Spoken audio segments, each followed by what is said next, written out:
এই যে গুন্ডা ভাই, আপনার মাসেলগুলো তো বেশ, জিম করেন নাকি বস্তা টানেন?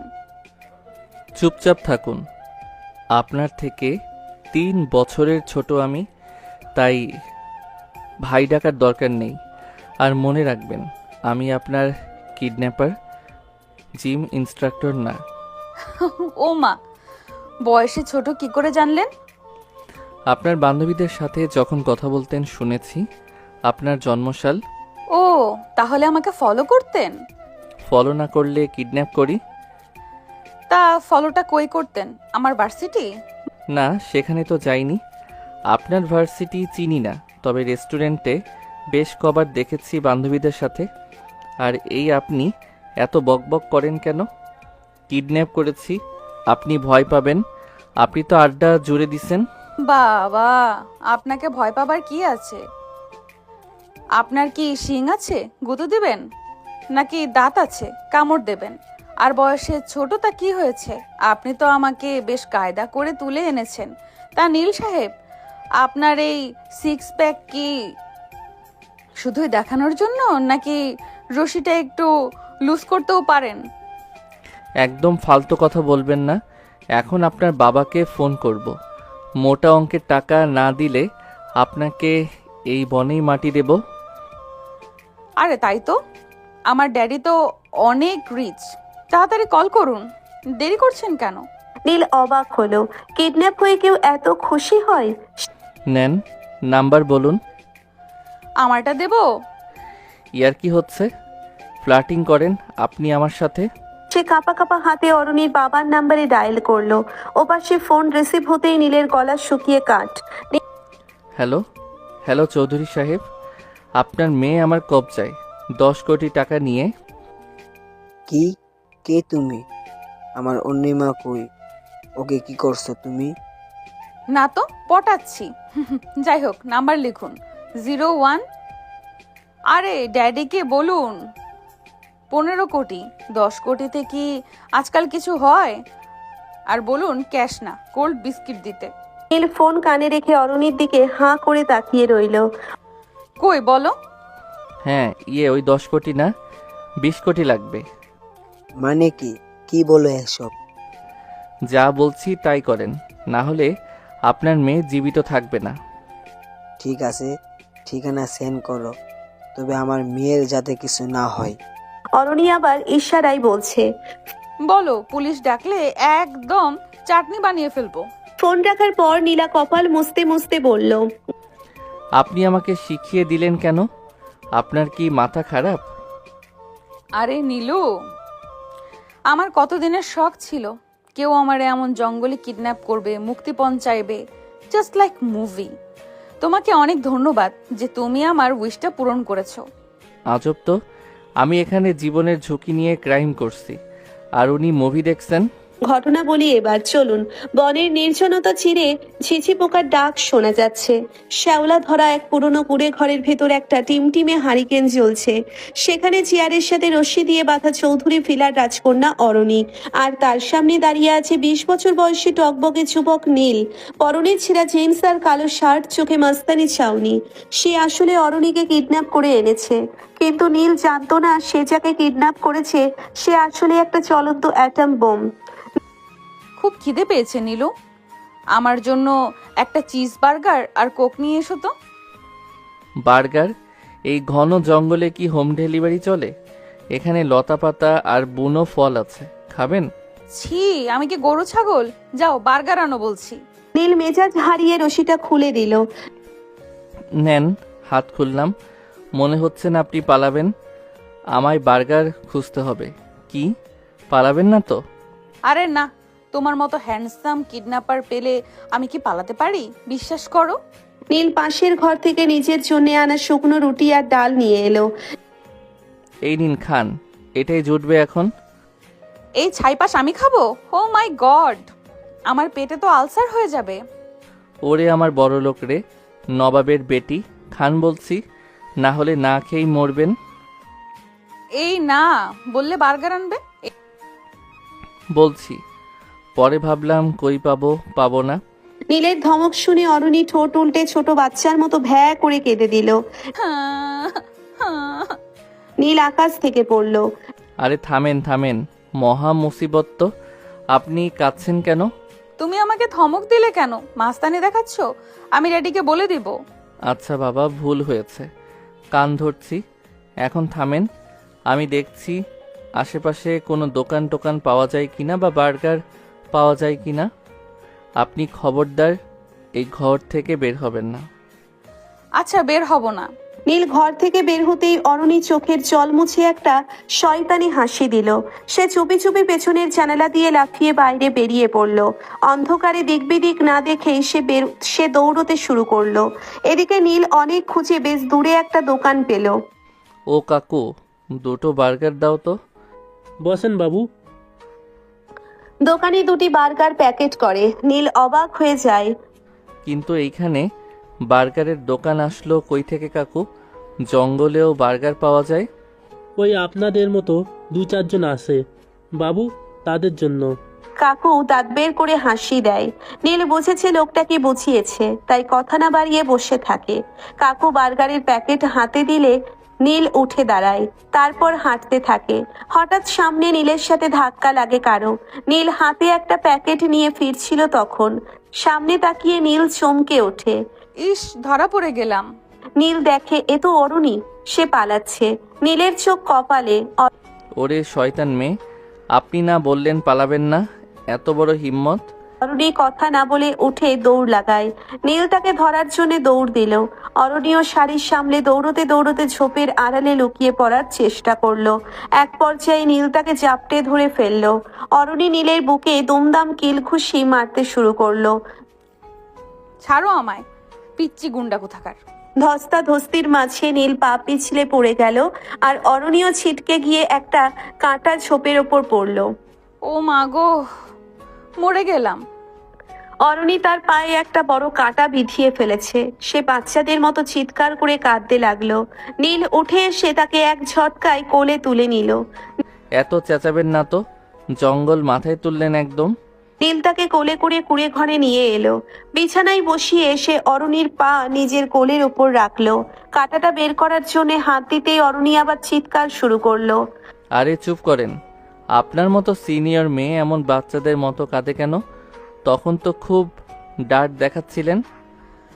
হুম, লাগছে তো। নীলু প্লিজ, আস্তে বের করো।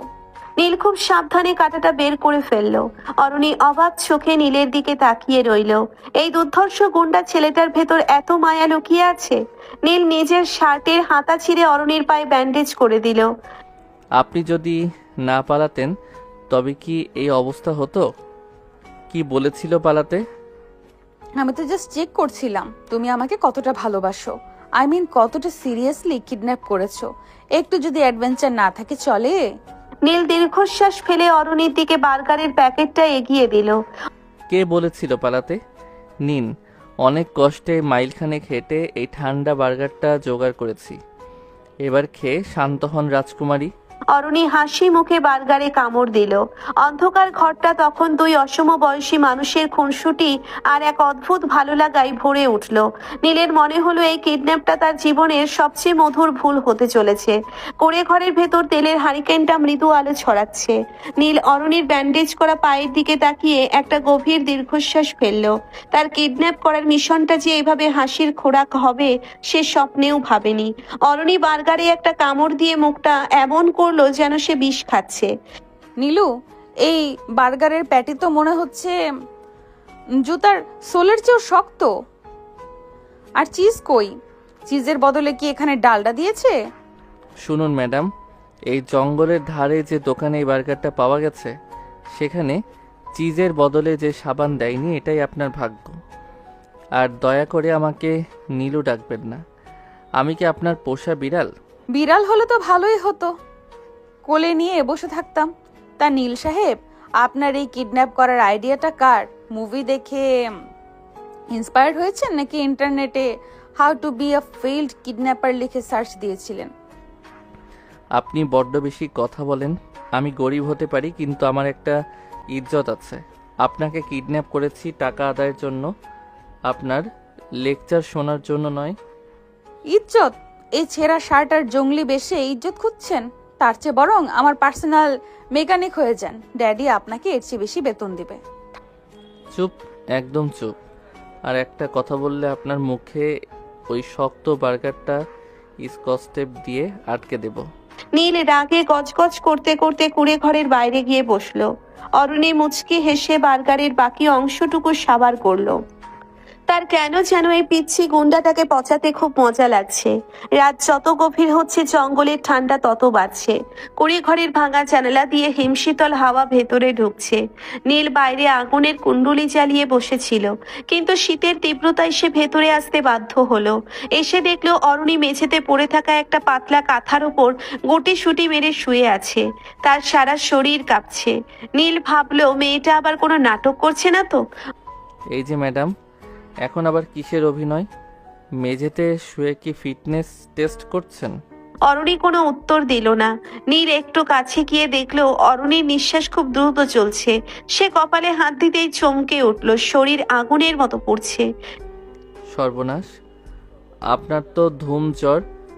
ওই যে জঙ্গলে দৌড়াদৌড়ি করে পায়ে কাটা ফুটিয়েছেন, মনে হয় ইনফেকশন হয়ে গেছে।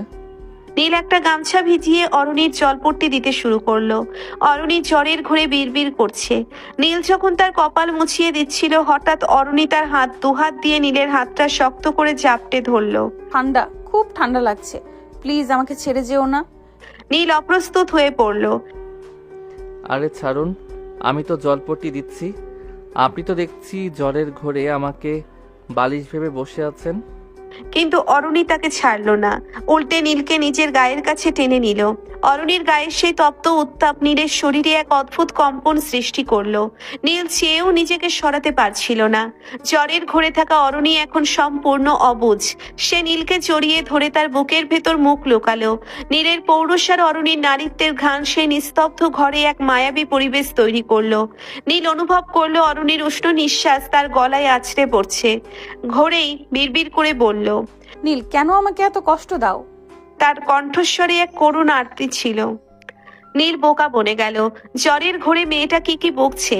আনমনেই অরুণীর চুলে হাত রাখলো। ধীরে ধীরে পরিস্থিতি চাপে পাল্টে গেল। জ্বরের সেই তপ্ত উত্তাপ কখন যে কামনায় রূপ নিল তারা কেউ টের পেল না। নীল অরুণীর বুকটা তুলে ধরলো।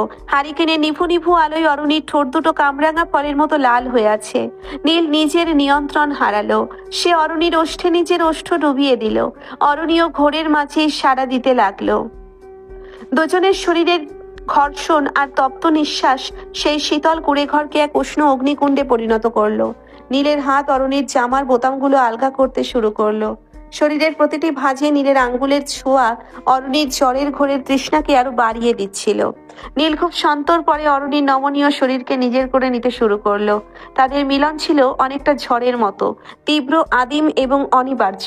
মেঝের সেই সাধারণ কাঁথার উপর তারা একে অপরের মাঝে বিলীন হয়ে গেল। প্রতিটি স্পর্শে ছিল আগুনের আঁচ, আর প্রতিটি নিঃশ্বাসে ছিল নিবিড় পাওয়ার ব্যাকুলতা। কে দীর্ঘক্ষণ ধরে চলা সেই গম্ভীর এবং বিস্তারিত শারীরিক ঘনিষ্ঠতা তাদের দুজনকে ক্লান্তির চরম সীমায় পৌঁছে দিল। শেষে তারা একে অপরকে জড়িয়ে ধরে সেই মেঝের ওপরই গভীর ঘুমে আচ্ছন্ন হয়ে পড়ল। ভোরের প্রথম আলো যখন কুড়ে ঘরের ফুটো দিয়ে ভেতরে ঢুকলো, তখন নীল আর অরুণী একে অপরের বাহুডোরে বন্দী। অরুণীর জ্বর ছেড়ে গেছে, কিন্তু তার গায়ের ওপর নীলের হাত আর নীলের গায়ের ওপর অরুণীর পা অবস্থাটা বড্ড শোচনীয়। প্রথম চোখ মেলল অরুণী। সে দেখলো তার শরীরের অর্ধেকটা অনাবৃত এবং সে একজন কিডন্যাপারকে জড়িয়ে ধরে শুয়ে আছে। অরুণী ফোন কাটলো, চিৎকার দিয়ে উঠল, মরে গেছি রে। অরুণী কান ফাটানো চিৎকার দিয়ে ওঠে। আকাশ থেকে পড়ার মতো লাফিয়ে উঠল নীল। সে দেখলো তার গায়ের শার্টের অর্ধেক বোতাম নেই এবং অরুণী তার দিকে খুনি দৃষ্টিতে তাকিয়ে আছে। এসব কি? আপনি আমার উপর এভাবে শুয়ে আছেন কেন? আমি কি আপনার লেপ নাকি? চুপ কর হারামি, তুই আমার ইজ্জত নিয়েছিস। তুই কিডন্যাপার না, তুই তো একটা জানোয়ার। আরে শোনেন তো, আপনি তো আমাকে জাপটে ধরেছিলেন জ্বরের ঘোরে। আপনি তো আমাকে নীলু নীলু বলে টেনে নিলেন। আমি তো ভেবেছিলাম আপনি মারা যাচ্ছেন, তাই সেবা করতে গিয়েছিলাম। সেবা? এই তোর সেবা? তুই আমার জামার বোতাম খুলে সেবা করিস? পিচ্চি শয়তান! ড্যাডিকে বলে তোকে আমি ফাটা কেস্টে ঝুলাবো। আরে আমার শার্টের বোতামগুলো তো আপনিই টেনে ছিঁড়েছেন। দেখুন আমার বুকে নখের দাগ। আপনি কি আমাকে কিডন্যাপ করেছেন নাকি আমি আপনাকে? দুজনেই বিছানা থেকে ছিটকে দূরে গিয়ে দাঁড়ালো। অরুণী রাগে আর লজ্জায় নিজের শাড়ি ঠিক করতে লাগলো, আর নীল নিজের ছেঁড়া শার্টের দিকে তাকিয়ে কপাল চাপড়াতে লাগলো। দুজনের মুখেই এখন হাজারটা অভিযোগ, কিন্তু ভোরের সেই শীতল হাওয়ায় রাতের সেই উষ্ণতা তখন দুজনকে মনে করিয়ে দিচ্ছিল যে ঘটনাটা আসলেও ঘটে গেছে। এখন কি হবে? আর হবে, মুক্তিপণের টাকায় নতুন শার্ট কিনবো আর আপনার জন্য পিল কিনবো। এখন চুপচাপ বসুন, ড্যাডির ফোন আসার সময় হয়েছে। অরুণী ফোঁস করে একটা নিঃশ্বাস ফেললো। এই অদ্ভুত সম্পর্কের মোড় যে কোথায় গিয়ে থামবে তা এখন দুজনেরই অজানা। কিছুক্ষণ পর বনের স্নিগ্ধতা চিরে পুলিশের সাইরেনের শব্দ আর অরুণীর বাবার আকাশ বাতাস কাঁপানো চিৎকার প্রতিধ্বনিত হচ্ছে। অরুণী আর নীল এখন বনের গভীরে অরুণী আর হিমেল এখন তখন বনের গভীর ঝোপের ভেতর লুকিয়ে তারা দৌড়ে ছিটছিল। আরে আপনি দৌড়াচ্ছেন কেন? আপনার বাবা তো টাকা না এনে উল্টা আমাকে পুলিশে দিতে আসছে। সেজন্যই আপনার সাথে দৌড়াচ্ছি। বাবার উপর রাগ করলাম, ভেবেছি অর্ধেক টাকা আমি মারবো। আজব। নীলের শার্ট ঘামে ভেজা, কপালে যন্ত্রণার ভাঁজ। পুলিশের একটা গুলি তার পায়ের পেশি ছুঁয়ে চলে গেছে, রক্তে ভিজে একাকার হয়ে গেছে তার পরনের মলিন জিন্স। অর্নি, পাগলামি করিস না মা, ফিরে আয়। ওই জানোয়ারটা তোকে মেরে ফেলবে। তোকে উদ্ধার করতে আমি পুরো পুলিশ বাহিনী নিয়ে এসেছি। নীল অরিনকে ধাক্কা দিয়ে সরিয়ে দেওয়ার চেষ্টা করলো, তার কণ্ঠে এক অদ্ভুত কাতরতা। পালান অরণি, আপনার বাবা এসেছে, পুলিশ এসেছে, ধরা দিলে আমি নির্ঘাত এনকাউন্টারে মরব। আর আপনি রাজপ্রাসাদে ফিরে যাবেন। যান বলছি, আমার জীবন নিয়ে আপনার খেলার দরকার নেই। অরুণিত উল্টে নীলের শার্টের কলার শক্ত করে ধরলো, তার বড় বড় চোখে এখন এক অদ্ভুত জেদ আর উত্তেজনার ঝিলিক। চুপ করো, চুপ করো তো পিচ্চি গুন্ডা। এখন ধরা দিলে তো লাইফটা আবার সেই বোর্ডিং ড্রয়িং রুমে বন্দি হয়ে যাবে। আর তোমাকে এই অবস্থায় ফেলে আমি যাব? No, never. চলো দৌড়াও। নীল অবাক হয়ে দেখলো যে মেয়েটা একটু আগে পালাতে গিয়ে পায়ে কাটা ফুটিয়ে বাচ্চাদের মতো কাঁদছিল, সে এখন তাকে নিজের কাঁধে ভর দিয়ে বনের আরো গভীর টেনে নিয়ে যাচ্ছে। পুলিশ তাদের ছায়া দেখে চিৎকার করে উঠলো। ওই যে ওরা, ফায়ার! অরুণী আর নীল বনের ঘর লতাপতা মারিয়ে এগোচ্ছে। নীলের পা থেকে টপ টপ করে রক্ত ঝরছে, প্রতিটি কদমে সে নরক যন্ত্রণা পাচ্ছে। পেছনে পুলিশের বুটের শব্দ আর টর্চের আলো তাদের পিছু ছাড়ছে না। অরুণী তার শাড়ির কুচি উপরে তুলে রেখেছে, হাত দৌড়াতে সুবিধা হয়।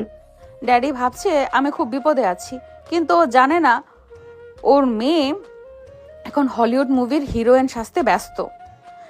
চলো নীলু, ওই সামনে একটা পুরনো পাথুরে আস্তানা দেখা যাচ্ছে, ওখানে লুকাতে হবে। তারা বনের এক প্রান্তে পাথুরে একটা গুহার মতো জায়গায় গিয়ে ঢুকলো। জায়গাটা ঘন লতা গুল্মে ঢাকা, বাইরে থেকে সাধারণ চোখে বোঝা অসম্ভব। ভেতরে ঢুকেই নীল ধপাস করে মাটিতে পড়ে গেল, তার মুখ রক্তশূন্য হয়ে একদম ফ্যাকাশে হয়ে গেছে। উফ, মরে গেলাম। আপনি আমার সাথে এলেন কেন? তখন তো ঠিকই পালাইতে চাইছেন, এখন কেন এই নাটক করে জীবনটা রিস্কে ফেললেন? অরুণী এক মুহূর্ত সময় নষ্ট না করে তার দামি সিল্কের শাড়িটা আঁচলটা খচখচ ছিঁড়ে ফেললো। সে নীলের পায়ের কাছে হাঁটু গেড়ে বসলো। ধুর বোকা, তখন ভেবেছিলাম তুমি একটা পচা ছেলে, জাস্ট বোরিং, টাকার জন্য কিডন্যাপ করেছো। কিন্তু এখন দেখছি তুমি তো বেশ সাহসী, আর এত সহজে ধরা দিলে তো অ্যাডভেঞ্চারটাই মাটি হয়ে যেত। কিডন্যাপ হওয়ার পর পুলিশের হাত থেকে এই পালিয়ে বেড়ানো পুরো জম্পেশ একটা ব্যাপার, আমি মুভিতে দেখেছি। পাগল, আজ তো একটা পাগল আপনি। এখানে আমার জান যায় যায় অবস্থা, আর উনি জম্পেশ অ্যাডভেঞ্চার খুঁজছেন। অরুণী কুড়ে ঘর থেকে আনা তার ভ্যানিটি ব্যাগ থেকে একটা নেল কাটার আর দিয়াশলাই বের করলো। সে নীলের ক্ষতের কাছে গিয়ে গম্ভীর মুখে বলল, নীলু, এই শার্টের হাতাটা কামড়ে ধরো, আমাকে গুলিটা বের করতে হবে, না হলে সেপটিক হয়ে পা কেটে ফেলতে হবে। কি আপনি করবেন? আপনি কি ডাক্তার না কি কসাই? নেল কাটার দিয়ে গুলি বের করবেন? চুপ, একদম কথা বলবে না। কথা বললে মন অন্য দিকে যাবে, তখন হাড় কেটে ফেলবো কিন্তু। অরুণী দিয়াশলাই চালিয়ে নেল কাটারের অগ্রভাগ গরম করে নিল।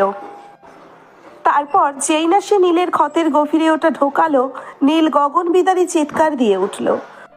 আহ, ওরে মা গো, মেরে ফেললো রে, দোহাই আপনার, পুলিশে দিয়ে দেন, তাও আমাকে এভাবে জবাই করবেন না।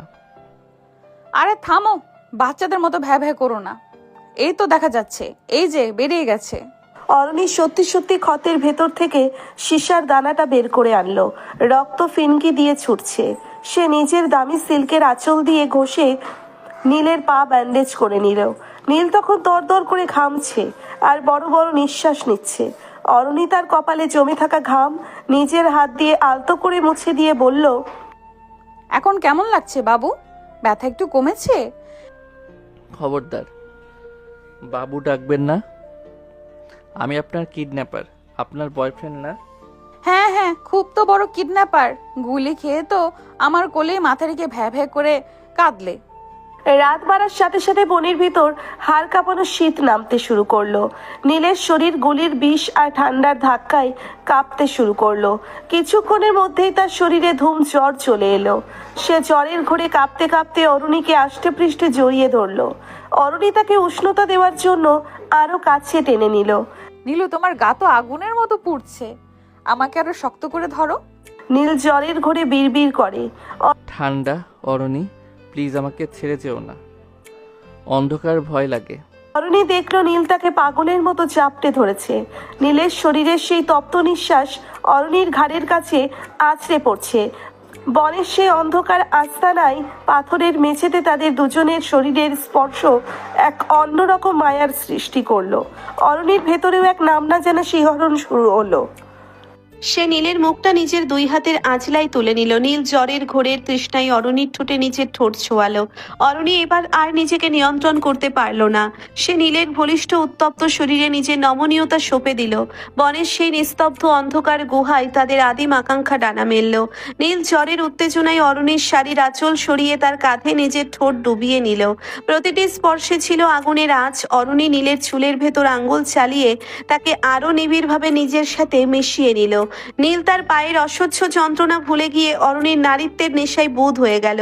তাদের মিলন ছিল বন্য ঝড়ের মতো তীব্র, অসংযত এবং ব্যাকুল। নীলের ঘামে ভেজা পেশিবহুল বুক আর অরুণীর নরম তপ্ত শরীরের ঘর্ষণে সেই অন্ধকার গুহা যেন এক উষ্ণ স্বর্গ হয়ে উঠল। দীর্ঘ সময় ধরে চলা সেই শরীরী খেলায় তারা একে অপরকে সম্পূর্ণ নিঃশেষ করে দিল। কামনার সেই চরম মুহূর্তে বনের হিংস্রতাও যেন থমকে গিয়েছিল। শেষে তারা একে অপরকে নিবিড়ভাবে জড়িয়ে ধরে সেই মেঝের ওপরই গভীর ঘুমে তলিয়ে গেল। সকালে যখন সূর্যের আলো ঝোপের ফাঁক দিয়ে গুহার ভেতরে ঢুকলো, নীলের ঘুম প্রথম ভাঙলো। সে দেখলো অরুণী তার বুকের ওপর মাথা রেখে অঘরে ঘুমোচ্ছে। গত রাতের কথা সব মনে পড়তেই নীলের মেজাজ চড়ে গেল। সে অরুণীকে সজোরে ধাক্কা দিয়ে সরিয়ে বলল, এসব কি? আপনি আবার আমার সুবিধা নিলেন কেন?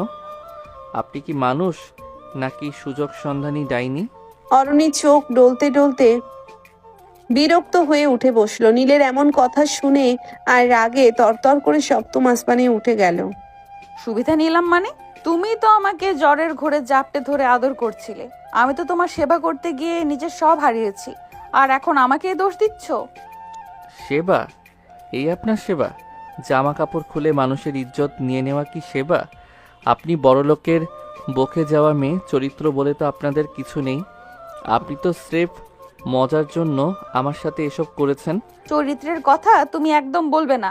তুমি আমাকে কিডন্যাপ করেছো টাকার জন্য। তুমি তো একটা ক্রিমিনাল। আর গত রাতে যা হয়েছে ওটা তোমার ভালো লেগেছে বলেই হয়েছে। এর আগের দিন তো তুমিও করলে। এখন ধোয়া তুলসী পাতা সেজে আমাকে অপমান করতে এসো না। আমি টাকার জন্য কিডন্যাপ করেছি ঠিকই, কিন্তু আপনার মতো লম্পট হতে চাইনি।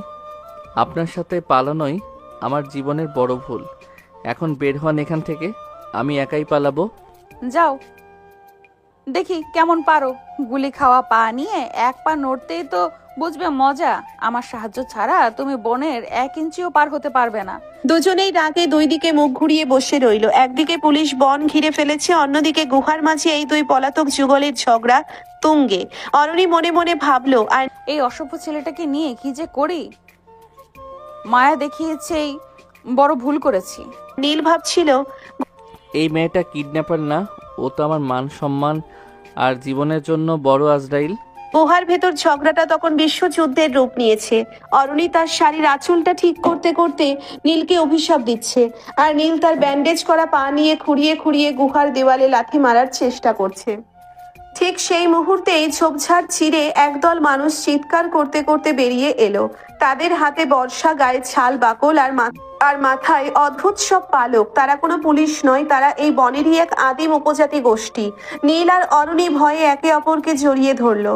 একটু আগের ঝগড়া নিমেষেই উধাও। এরা কারা?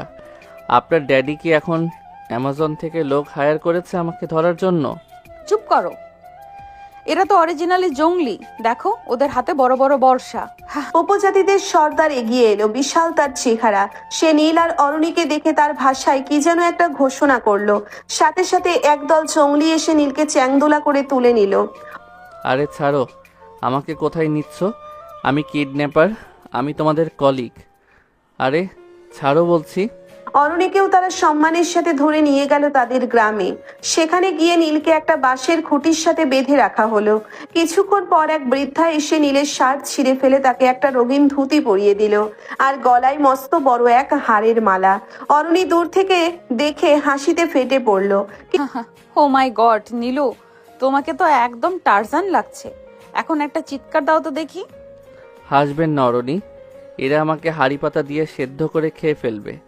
আপনার জন্যই আজ আমার এই হাল।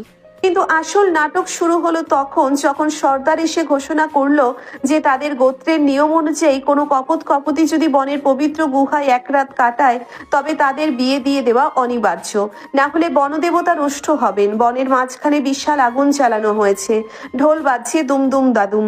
নীলকে বরের সাজিয়ে আর অরুণীকে বুনো ফুলের মালায় কনের সাজিয়ে আগুনের সামনে বসানো হলো।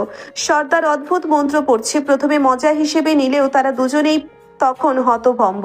কি করবে না করবে ভেবে পাচ্ছে না। অরণি, কিছু একটা করুন। আমি এই জঙ্গলি বিয়ে করতে চাই না। আমার এমনিতেই লাইফ বরবাদ। আপনাকে বিয়ে করার চেয়ে কচু গাছে ফাঁসি দেওয়া ভালো। আরে চুপ করো তো, ফ্রিতে বিয়ে হচ্ছে, কোনো খরচ নেই। আর দেখো ওরা তোমাকে কত সম্মান দিচ্ছে। শ্বশুরবাড়ি হিসেবে এই জঙ্গল কিন্তু মন্দ না। আপনার তো মজাই হবে। আপনি তো রাজকন্যা, এখানে এসে রানী হয়ে যাবেন, আর আমাকে ওরা সারাদিন বল্লম দিয়ে খোঁচাবে। না রে, যাই বলি, কি যে হবে এখন। ধুর, আপনাকে তো সিরিয়াস লাগছে না। আমি ডাকি, এই যে সর্দার ভাই, আমরা বিয়ে করব না? সর্দার এগিয়ে আসলো। নীল কিছু বলতে গেলে চ্যাংদোলা করে বিয়ে পড়ানো শুরু করলো। নীল যতই ইশারায় বোঝায় সর্দার বোঝে না, উল্টে বাড়ি মারে। নীল আর ভয়ে কিছু বলে না। নীল বুঝতে পারে আর লাভ নেই, তাই বাধ্য হয়ে চুপচাপ বিয়ে করে। অরুণী হাসবে না কাঁদবে বোঝে না। অ্যাডভেঞ্চার নিতে এসে এত অ্যাডভেঞ্চার পাবে সে কল্পনাও করেনি। বিয়ে শেষ হতেই উপজাতিরা তাদের জন্য একটা বিশেষ বাসর ঘর বরাদ্দ করলো। সেটা মাটির ওপরে নয়, মস্ত বড় একটা গাছের ওপর বানানো মাচা। মই দিয়ে তাদের উপরে তুলে দেওয়া হলো এবং মইটা সরিয়ে নেওয়া হলো যাতে তারা পালাতে না পারে। আরে এসব কি হচ্ছে? এই কি করছেন আপনারা? বাহ, এটা তো দারুণ অ্যাডভেঞ্চার। আপনি আসলে পাগল। কী সব বিয়ে হচ্ছে, আবার গাছের ওপর বাসর করতে দিছে? এসব কোনো কথা? এই যে ভাই, এইসব কি? চিং পাং চুং হুক্কা হু। নীল ডাক দিলে সর্দারের লোকেরা বর্ষা দিয়ে খোঁচা দেয়। নীল আহ করে ওঠে। অরুণী হাসতে থাকে। নীল চিন্তা ভয়ে শেষ, কিন্তু অরুণী গোটা বিষয়টা খুব মজা হিসেবে নিয়ে নিয়েছে। গাছের ওপরে সেই ছোট্ট মাচায় অরুণী আর নীল এখন একদম একা। নিচে জঙ্গলিদের নাচের শব্দ শোনা যাচ্ছে। গাছের ডালে ঝোলানো হারিকেনটা দুলছে। নীল এক কোণে বসে গাল ফুলিয়ে আছে। কি হলো বর সাহেব, বাসর রাতে কি বউয়ের সাথে ঝগড়া করেই কাটাবেন? শুনুন, গত রাতে যা হয়েছে ওটা ছিল একটা ভুল, কিন্তু এই জঙ্গলিরা যা করলো ওটা তো একটা ট্র্যাজেডি। অরুণী মুচকি হেসে নীলের কাছে এগিয়ে এলো। বনের ফুলের গন্ধে অরুণীর সারা শরীর মম করছে। সে নীলের হাড়ের মালাটা টেনে নিজের দিকে ফেরালো। নীলু, গত রাতটা যদি ভুল হয় তবে আজ রাতটা কিন্তু একদম অফিসিয়াল। জঙ্গলিদের মতে আমি এখন তোমার বউ, আর এই ড্রেসে তোমাকে যা হট লাগছে না। নীল অরুণীর চোখের দিকে তাকালো। অরুণীর সেই দুষ্টুমি মাখা চাহনি নীলের ভেতরের সব রাগ জল করে দিল। সে অরুণীর কোমর জড়িয়ে ধরল। আপনি আসলেও একটা ডাইনি, মানুষকে পাগল করতে জানেন। অরুণী নীলের ঠোঁট আঙ্গুলে রাখলো। চুপ, আজ আর কোনো ঝগড়া নয়। অরুণী নীলের ঠোঁটে আঙ্গুল রাখলো। তাদের তখন কি হলো কে জানে। যেই দুজন দুজনকে দেখতে পারে না, সারাক্ষণ টম অ্যান্ড জেরির মতো লেগে থাকে, তারা মুহূর্তেই দুজন দুজনের জন্য কেমন আচ্ছন্ন হয়ে গেল। গাছের ওপর সেই দোলায়মান মাচায় তাদের রোম্যান্স আবার শুরু হলো। নীল অরুণীর বুনো ফুলের মালাটা ছিঁড়ে ফেললো। অরুণীর তপ্ত শরীর নীলের হাতের ছোঁয়ায় বারবার কেঁপে উঠছিল। নীল এবার আর কোনো দ্বিধা করলো না। সে অরুণীর নমনীয় শরীরে নিজের পৌরুষের ছাপ রেখে দিতে চাইল। অরুণীর ঘাড়ের কাছে নীলের দাঁতের কামড় আর তপ্ত নিঃশ্বাসে অরুণী বিবহিত হয়ে পড়ল। গাছের পাতার খসখস শব্দ আর নিচে জ্বলতে থাকা আগুনের আভার মাঝে তারা একে অপরের মাঝে হারিয়ে গেল। আহ নীল, আরো জোরে, পাগল করে দাও। আজ তোমায় খেয়ে নিব সিনিয়র। কি সব বলে? নীলের প্রতিটি স্পর্শ ছিল আগের চেয়েও অনেক বেশি উন্মাদনাময়। সে অরুণীকে নিচে চেপে ধরে তার নারীত্বের প্রতিটি ভাঁজে বিচরণ করতে লাগলো। অরুণী উত্তেজনায় নীলের পিঠে নিচের নখ বসিয়ে দিল। বনের নির্জনতায় তাদের দুজনের ঘন নিঃশ্বাস আর মাছার ক্যাচ ক্যাচ শব্দ একাকার হয়ে গেল। সেই দীর্ঘ শারীরিক মিলন তাদের সম্পর্কের সব দেওয়াল ভেঙে চুরমার করে দিল। ভোরে যখন পাখির ডাকে দুজনের ঘুম ভাঙলো, নীল দেখলো নিচে জঙ্গলিরা সব ঘুমে কাদা। সে চুপি চুপি একটা লতা ধরে নিচে নামার বুদ্ধি করলো। অরণি, এখনই সুযোগ, চলো পালাই। তারা যখন গাছ থেকে নামলো, ঠিক তখনই বনের ঝোপ ছিঁড়ে পুলিশের এক বিশাল দল বেরিয়ে এলো, সাথে অরুণীর বাবা। ওই তো আমার মেয়ে, আর ওই শয়তানটা ওকে জঙ্গলি সাজে রেখেছে। নীল অরুণীর হাত ধরে দৌড় দিল। পালাতে থাকুন, আজ না হয় পুলিশ, না হয় জঙ্গলি, কাউকে না কাউকে তো ফেস করতেই হবে। দৌড়তে দৌড়তে তারা একটা পাহাড়ের কিনারায় চলে এলো। নিচে নদী। নীলু, এখন কি হবে? অ্যাডভেঞ্চার যখন শুরু করেছেন, তবে শেষটাও রাজকীয় হোক। ঝাঁপ দিন। নীল অরুণীকে কোলে নিয়ে নদী লক্ষ্য করে বিশাল এক লাফ দিল। পুলিশের গুলি তাদের মাথা ছুঁয়ে বেরিয়ে গেল। পানিতে পড়ার পর নীল অরুণীকে টেনে তুলল এক বালুচরে। বালুচরে শুয়ে দুজনেই হাঁপাচ্ছে।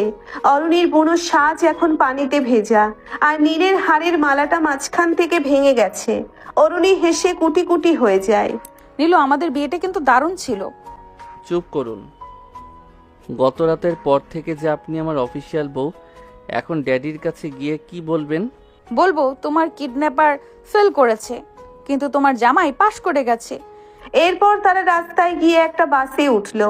ভিজে সপসপে পোশাকে একটা লোকাল বাসের পেছনের সিটে বসে আছে নীল আর অরুণী। বাসের যাত্রীরা আর চোখে তাকাচ্ছে এই অদ্ভুত যুগলটির দিকে। নীলু, সত্যি বলছি, এমন বিয়ে জীবনেও দেখিনি। আদিবাসী সর্দারের ওই মন্ত্র আর গাছের ওপর বাসর, অ্যাডভেঞ্চার জাস্ট জোস ছিল, পুরো মুভি ভাইব। নীল বিরক্ত হয়ে জানালার বাইরে তাকিয়ে বলে, আজব, আপনার কাছে এটা অ্যাডভেঞ্চার? আপনি কি আসলেও বোঝেন যে আমাদের সাথে কি হয়েছে? আমাদের বিয়ে হয়ে গেছে, আপনি আমার 3 বছরের সিনিয়র, আর এই সিচুয়েশনে আপনার হাসি পাচ্ছে? আপনার ড্যাডি পুলিশ দিয়ে আমার পা ঝাঁঝরা করে দিচ্ছে, আর আপনি জোস খুঁজছেন? হ্যাঁ, এই যে জুনিয়র বরের সাথে বিয়ে, এটাও তো একটা বিশাল অ্যাডভেঞ্চার। 3 বছরের ছোট বর, মন্দ কি? বেশ কিউট একটা ব্যাপার। কিউট? আমার লাইফটা বরবাদ হয়ে গেল আর আপনি কিউট খুঁজছেন? শুনুন ম্যাডাম, এখান থেকে শহরে গিয়েই সবার আগে আমি আপনার সাথে ডিভোর্স নেব।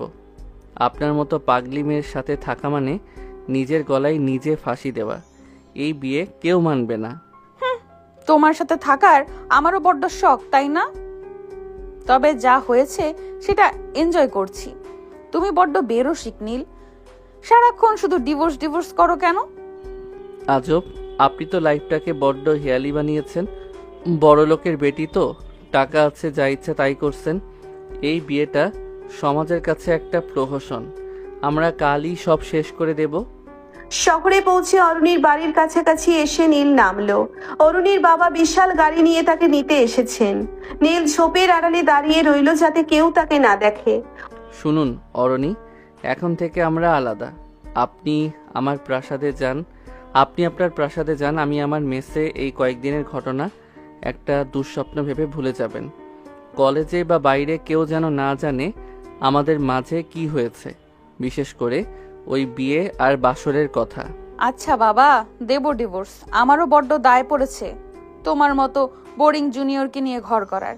কিন্তু আবার কোথাও আমাকে দেখলে যেন না চেনার ভান করো না। তবে খবর আছে, তুমি কিন্তু কিউট আছো। পাগল নাকি? অরুণী গাড়িতে উঠে গেল। নীল একটা দীর্ঘশ্বাস ফেলে নিজের মেসের দিকে হাঁটা দিল। তার মনে হলো যাক, আপদ বিদায় হয়েছে, এখন আবার শান্তিতে ক্লাস করা যাবে। পরদিন সকালে নীল কলেজে এসেছে। তার পায়ে ব্যান্ডেজ, হাতে হালকা চোট। বন্ধুদের সাথে ক্যান্টিনে আড্ডা দিচ্ছে। নীল তার কিডন্যাপারের ঘটনাটা এমন ভাবে সাজিয়ে বলছে যেন সে একাই বনের সব বিপদ জয় করেছে। বুঝলি দোস্ত, জঙ্গলটা একদম ডেঞ্জারাস ছিল। আমি একাই 10টা গুন্ডার সাথে লড়েছি, তারপর কোনো মতে পালিয়ে এসেছি। ঠিক তখনই কলেজের গেটে একটা সাদা রঙের অডি এসে থামলো। গাড়ি থেকে নামলো এক গ্ল্যামারাস তরুণী, পরনে দামি সালোয়ার কামিজ, চোখে সানগ্লাস। কলেজের সব ছেলে হাঁ করে তাকিয়ে আছে। নীল তাকিয়েই চমকে উঠল। তার হাতের চায়ের কাপটা টেবিলের উপর পড়ে গেল। ওত্তরি, এই মাল এখানে কেন? এর তো এখানে আসার কথা না। আরে নীল, তুই এই মেয়েকে চিনিস নাকি? উনি তো অরণি আপু, আমাদের 3 ব্যাচ সিনিয়র। হ্যাঁ রে, অনেক বড় লোকের মেয়ে, চৌধুরী গ্রুপের একমাত্র উত্তরাধিকারী। কলেজে খুব একটা আসেই না, কিন্তু আজ হঠাৎ কেন এলো কে জানে। হেব্বি লাগছে না? নীল বুঝতে পারলো বিপদ আসন্ন। সে টেবিলের নিচে লুকানোর চেষ্টা করলো। তোরা বলিস আমি এখানে নেই, আমি পালাই রে। কিন্তু কেন? 1 মিনিট, তোরা দুজনকে চিনিস? আপাতত কথা বলিস না। কিন্তু অরুণীর চোখকে ফাঁকি দেওয়া অসম্ভব। অরুণী চশমাটা কপালে তুলে চারিদিকে তাকালো এবং নীলকে দেখেই একটা পৈশাচিক হাসি দিল। সে সোজা নীলের টেবিলের সামনে চলে এলো। ওই যে হিরো, কোথায় লুকানোর চেষ্টা করছো নীল? নীল সোজা হয়ে দাঁড়িয়ে একটা কৃত্রিম হাসি দিল। তার বন্ধুরা অবাক চোখে দুজনের দিকে তাকাচ্ছে। নীল দাঁত চেপে বন্ধুদের উদ্দেশ্যে বলছে, যা তুই শেষ, দেখে ফেলেছে। আরে অরণি আপু, আপনি এখানে কেমন আছেন? মানে আপনি তো বড় মানুষ, আমাদের মতো ছোটদের টেবিলে কেন?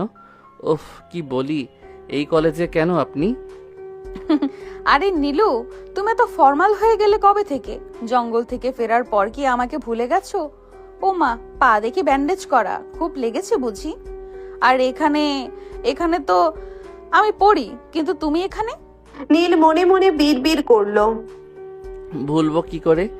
ডাইনি তো আমার রক্ত চুষে খেয়েছে, কিন্তু বন্ধুদের সামনে সে তো আর বলতে পারে না যে এই মেয়ে আমার জঙ্গলি বউ। আসলে আপু, উনি দয়া করে আমার মতো গরিবকে একটু হেল্প করেছিলেন। জঙ্গলে পথ হারিয়ে ফেলেছিলাম তো। উনি বড় মানুষ, বড়দের তো বড় মনে হয়। তা আপু, আপনার বাবার সেই বিশাল ডগটা কেমন আছে? আপনার মতোই কি চেঁচায়? বন্ধুরা অবাক হয়ে নীলের দিকে তাকালো। অরুণী আপুকে এভাবে পচানোর সাহস কারো নেই। নীলু, বেশি কথা বলছো কিন্তু। তুমিই তো বললে খুব বীরত্ব দেখিয়েছো। তা ওই যে রাতে আমাকে আমার কোলে মাথা রেখে কাঁদলে ভ্যা ভ্যা করে, ওটা বন্ধুদের বলনি? নীলের ইজ্জত তখন পাংচার হওয়ার দশা। আরে না না আপু, মজা করছেন। উনি তো খুব রসিক মানুষ। তা আপু, আপনি 3 ব্যাচ সিনিয়র, আপনার না এখন হবু জামাইয়ের সাথে থাকার কথা, এখানে জুনিয়রদের ডিস্টার্ব করছেন কেন? অরুণী নীলের খুব কাছে গিয়ে ফিসফিস করে, জামাই তো আমার সামনে দাঁড়িয়ে পটর পটর করছে। চলো নীলু, একটু লাইব্রেরিতে গিয়ে কথা বলি, নাকি সবার সামনেই ডিভোর্স পেপারটা বের করব? নীল কাঁদো কাঁদো মুখে বন্ধুদের দিকে তাকালো। বন্ধুরা ভাবছে নীল আর অরুণী আপুর মধ্যে বোধহয় বিশাল কোনো ফ্রেন্ডশিপ হয়েছে। বন্ধুরা, আপু আসলে আমাকে পড়াশোনা নিয়ে গাইড করতে চাইছেন। উনি অনেক মেধাবী তো, চলুন আপু জ্ঞান অর্জন করি। নীল মনে মনে ভাবলো, এই ডাইনি কলেজে আসা শুরু করলে আমার মান সম্মান সব যাবে। জঙ্গলই ভালো ছিল, অন্তত সেখানে ইজ্জতটা তো ছিল। অরুণী নীলের টি শার্টের হাতা ধরে টানতে টানতে নিয়ে গেল। নীল ওপর দিয়ে হাসলেও মনে মনে অরুণীকে হাজারটা গালি দিচ্ছে আর ভাবছে এই সিনিয়র বইয়ের হাত থেকে রেহাই পাওয়ার উপায় কি। লাইব্রেরির কোনায় তখন ধুলো জমা পুরনো বইয়ের গন্ধ আর এয়ার কন্ডিশনারের মৃদু গুঞ্জন। নীল আর অরুণী মুখোমুখি বসা। বাইরে কলেজের হাজারটা ছাত্রছাত্রীর কোলাহল, কিন্তু এই কোণায় পরিবেশটা থমথমে। নীল লাইব্রেরির ডেস্কে মাথা ঠেকিয়ে রেখেছে, আর অরুণী একটা হাসি দিয়ে নিজের হাতের নখ দেখছে। নীল সোজা হয়ে বসে অরুণীর দিকে তাকালো। তার চোখের নিচে কালচে ছোপ, মনে হচ্ছে সারা রাত ডিভোর্সের ড্রাফট বানিয়েছে। শুনুন অরণি আপু, এই যে আপনি সবার সামনে এসে নীলু নীলু করছেন, এতে আমার ক্যারিয়ারের 12টা বেজে যাচ্ছে। আপনার বাবা তো আমাকে কিডন্যাপার হিসেবে পুলিশে দিতে চেয়েছিলেন, এখন আপনি কলেজে এসে আমার বউ সাজার নাটক করছেন কেন? বউ সাজার নাটক? নীলু, আমরা তো legally married by the tribal law. জঙ্গলি সর্দার ওই হারের মালাটার কথা কি এত তাড়াতাড়ি ভুলে গেলে? আর আমি তো এখানে তোমার সম্মান বাঁচাতে এসেছি। বন্ধুরা তো ভাবছে তুমি কত বড় হিরো। হিরো না ছাই, আপনি তো সবার সামনে বললেন আমি আপনার কোলে মাথা রেখে কেঁদেছি। আমার বন্ধুরা এখন আমাকে ভ্যা ভ্যা নীল বলে ডাকছে। আপনার মতো সিনিয়র মেয়েদের কি খেয়ে দিয়ে কোনো কাজ নেই? যান না নিজের ব্যাচের ছেলেদের সাথে আড্ডা দিন। নিজের ব্যাচের ছেলেরা বড্ড বোরিং। কেউ আমাকে কিডন্যাপ করার সাহস রাখে না। তোমার মতো পিচ্ছে একটা ছেলে যখন আমাকে জঙ্গল দিয়ে দৌড়ানি দেয়, তখন লাইফটা একটু কালারফুল মনে হয়। বাই দ্য ওয়ে, এই ডিভোর্স পেপারটার কি হলো? নীল পকেট থেকে এক দলা মোচড়ানো কাগজ বের করলো। এই যে সব রেডি, আপনি সই করবেন আর আমরা যে যার পথে চলে যাব। ব্যাস, খেল খতম। অরুণী কাগজটা হাতে নিয়ে নেড়েচেড়ে দেখলো। ড্রাফটিং তো বেশ কাঁচা, স্পেলিং মিস্টেকও আছে। তুমি কি মেকানিক নাকি উকিল? আর শোনো, এখন সই করলে আমার ড্যাডি তোমাকে জ্যান্ত পুঁতে ফেলবে। তিনি ভাবছেন আমি এখন সুখে সংসার করার চিন্তা করছি। বিয়ে যেহেতু হয়ে গেছে, বেচারা আর না মারা ছাড়া আর কি করবে বলো? তুমি সই করলে ড্যাডি ভাববে তুমি আমাকে রিজেক্ট করছো। চৌধুরী ভিলার মেয়েকে রিজেক্ট করার মানে কি জানো? নীল ঢোক গেলে। কি কি বলেন? আপনার ওই ডাকাত ড্যাডি মেনে নিল, যার জন্য এত সব হলো? শহরে তোমার হাড়গোড়ও খুঁজে পাওয়া যাবে না। তাই আপাতত এই ডিভোর্স পেপারটা আমার ব্যাগে থাকুক। আমরা কলেজের সামনে শুধু সিনিয়র জুনিয়র আর আড়ালে যুদ্ধবাজ দম্পতি হয়ে থাকবো। কি বলো? হ্যাঁ নীল, তুই শেষ ভাই। আহারে, নিজের জন্য নিজের কি মায়া লাগে। লাইব্রেরি থেকে বের হয়ে তারা ক্যান্টিনে এলো। নীল চাইলো একা বসে চা খেতে, কিন্তু অরুণী তার পাশের চেয়ারটা টেনে বসে পড়লো। কলেজের সিনিয়ররা অবাক হয়ে দেখছে, অরুণী চৌধুরীর মতো রাশভারী মেয়ে কিনা এই সাধারণ জুনিয়রটার সাথে বসে সিঙ্গারা খাচ্ছে। আপু, আপনি নিজের টেবিলে যান, আমার বন্ধুরা আসছে। আসুক না, আজ আমি সবাইকে ট্রিট দিব। নীলুর বীরত্বের গল্প শোনাতে হবে না? ঠিক তখনই নীলের বন্ধু আকাশ আর রনি চলে এলো। আরে অরণি আপু, নীল তো খুব লাকি। জঙ্গল থেকে আসার পরও ও তো দেখি আপনার পার্সোনাল সেক্রেটারি হয়ে গেছে। সেক্রেটারি না আকাশ, ও তো আমার বডিগার্ড। সেদিন জঙ্গলে ও যখন আমাকে কাঁধে করে পার করছিল, তখন ওর বীরত্ব দেখে তো আমি ফিদা। জঙ্গল মানে ওর সাথে আপনিও ছিলেন নাকি? এ কিসব বলে? আরে মজা করে। আমার জঙ্গলে যাবার কথা তো সবাই জানে, আমি যে কিডন্যাপ হইছি। কিডন্যাপ করে বলে কিডন্যাপ হইছি, কি ফাজিল। মানে? নীল দাঁত কিরমির করে। আকাশ, ওসব কথা বাদ দে। আপু একটু বেশি বানিয়ে বলেন, উনি মজা করেন। উনি তো রাজকন্যা, ছোটবেলায় রূপকথার গল্প বেশি পড়েছেন তো, তাই সব জায়গায় কল্পনা মেশান। তাই নাকি নীলু? কল্পনা? আচ্ছা বন্ধুরা, তোমরা কি জানো তোমাদের এই নীল রাতে একা ঘুমাতে ভয় পায়? জঙ্গলে তো আমার হাত 1 সেকেন্ডের জন্য ছাড়েনি। মনে হচ্ছিল যেন আমি হারিয়ে গেলে ও বনেই হার্ট অ্যাটাক করবে। নীলের মান সম্মান এখন ক্যান্টিনের নর্দমা এসে কোনো মতে চায়ের কাপে চুমুক দিয়ে বলল, আপু, আপনার মনে হয় আবার জ্বর আসছে? ওই যে কিছুদিন আগে কাঁপছিলেন না, শুনছিলাম তো। তখনই আপনার মাথায় সমস্যা হয়েছে, মেমোরি লস হয়েছে আপনার। আমি হাত ধরিনি, আপনি তো আমার শার্টের হাতা টেনে ছিঁড়ে দিয়েছিলেন। মানে জঙ্গলে না, একদিন যে রেস্টুরেন্টে দেখা হলো। পুরো ক্যান্টিনে হাসির রোল পড়লো। সিনিয়ররা বলাবলি করতে লাগলো, এই জুনিয়র নীল ছেলেটা তো হেব্বি সাহস রাখে অরুণী আপুর মুখে মুখে কথা বলার। বিকেলে কলেজ ছুটি হওয়ার পর গেটের সামনে আবার সেই সাদা অডি। অরুণী গাড়ির কাঁচ নামিয়ে নীলকে ডাকলো। নীলু এসো, তোমাকে ড্রপ করে দেই। না ধন্যবাদ, আমি বাসে যাব। বড় লোকদের গাড়িতে উঠলে আমার অ্যালার্জি হয়। বাসে যাবে তোমার ওই ব্যান্ডেজ করা পা নিয়ে? আর যদি ড্যাডির বডিগার্ডরা তোমাকে রাস্তায় একা দেখে তুলে নিয়ে যায়, তখন কিন্তু আমি বাঁচাতে আসবো না। নীল বাধ্য হয়ে গাড়িতে উঠল। ভেতরে এসির আরামদায়ক পরিবেশে সে আয়েশ করে বসলো, কিন্তু মুখটা বাংলার পাঁচের মতো করে রাখলো। এসব কতদিন চলবে এই নাটক? যতদিন না আমি বের হচ্ছি। আর শোনো, কাল কলেজে আমাদের একটা ফাংশন আছে, তোমাকে আমার সাথে পারফর্ম করতে হবে। অসম্ভব, আমি কোনো নাচ গান জানি না। আমি কিডন্যাপার, আমি পারফর্মার না। না করলে ডিভোর্স পেপারটা ড্যাডিকে দেখিয়ে দেব, বলবো নীল আমাকে ব্ল্যাকমেল করছে, ডিভোর্স চাচ্ছে, তারপর পুলিশে। নীল একটা দীর্ঘশ্বাস ফেলে জানালা দিয়ে বাইরে তাকালো। তার মনে হলো জঙ্গল থেকে পালানো সহজ ছিল, কিন্তু এই অরুণী চৌধুরীর মায়াবী আর পৈশাচিক জঙ্গল থেকে পালানো মনে হয় এই জন্মে সম্ভব না। অরুণী আর চোখে নীলকে দেখলো আর মনে মনে বলল, কিডন্যাপ করতে এসে তো নিজেই আমার খাঁচায় বন্দি হয়ে গেলে নীল। রাতে নীল তার মেসে বসে ভাবছিল অরুণীর সাথে এই অসম লড়াই তাকে ক্লান্ত করে দিয়েছে। সে ভাবলো কাল কলেজে যাবেই না। কি উপেক্ষা করা মানে নিজের বিপদ ডেকে আনা। সেদিন রাতে অরুণীর মেসেজ এলো, কাল নীল কালার শার্ট পরবে, আমাদের কাপল ম্যাচিং হবে। নীল রিপ্লাই দিল। অরুণী ফিরতি মেসেজে একটা ইমোজি দিল তরোয়ারের। নীল বুঝলো কালকের দিনটা আরো ভয়াবহ হতে চলেছে। সিনিয়র বউয়ের জুনিয়র বড় হওয়া যে এত ঝক্কির কাজ তা সে আগে জানলে ড্যাডির কাছ থেকে মুক্তিপণ না চেয়ে ক্ষমা চেয়ে নিত। কলেজের বিশাল করিডোর আর ক্যান্টিনের ধোয়া ওঠা আড্ডার মাঝে নীল আর অরুণীর এই শত্রুতা এখন টক অফ দ্য টাউন।